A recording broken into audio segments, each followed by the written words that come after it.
There's been a lot of talk about identity lately, but how far does it go?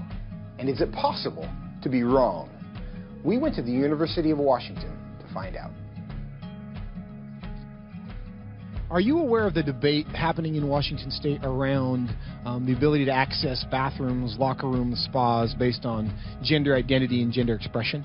I think people should be able to have access to the facility. I think bathrooms could and potentially should be gender neutral because there doesn't need to be a classification for differences. I think people definitely should have the ability to go into whichever locker room they want. I feel like at least public universities should do their best to accommodate for those who do not have a specific gender identity.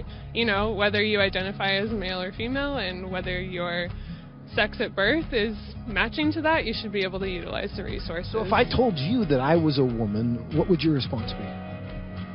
Good for you. Okay, like, yeah.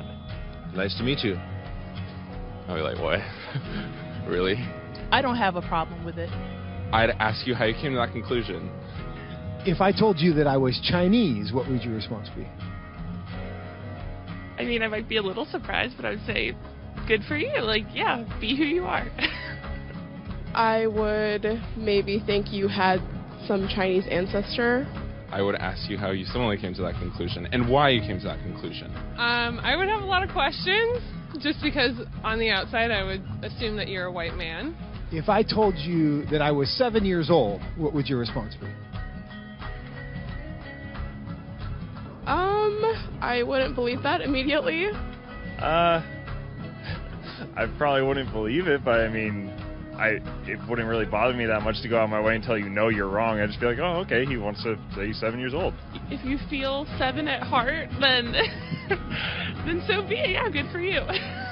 So if I wanted to enroll in a first grade class, do you think I should be allowed to?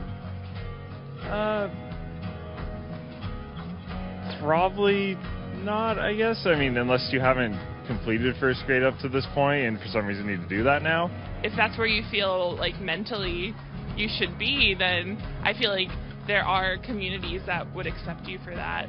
I would say so long as you're not hindering society and you're not causing harm to other people, I feel like that should be an okay thing. If I told you I'm 6 feet 5 inches, what would you say? That I would question. Why? Because you're not. No, I don't think you're 6'5". If you truly believed you're 6'5", I don't think it's harmful. I think it's fine if you believe that. It doesn't matter to me if you think you're taller than you are. So you'd be willing to tell me I'm wrong? I wouldn't tell you you're wrong. No, but I say that I don't think that you are. I feel like that's not my place as like another human to say someone is wrong or to draw lines or boundaries. No, I mean, I wouldn't just go like, oh, you're wrong, like that's wrong to believe in it, because I mean, again, it doesn't really bother me what you want to think about your height or anything. So I can be a Chinese woman. You sure.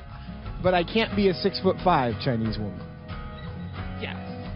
If you thoroughly debated me or explained why you felt that you were 6'5", I feel like I would be very open to saying that you were 6'5", or Chinese, or a woman. It shouldn't be hard to tell a 5'9" white guy that he's not a 6'5" Chinese woman. But clearly it is. Why? What does that say about our culture?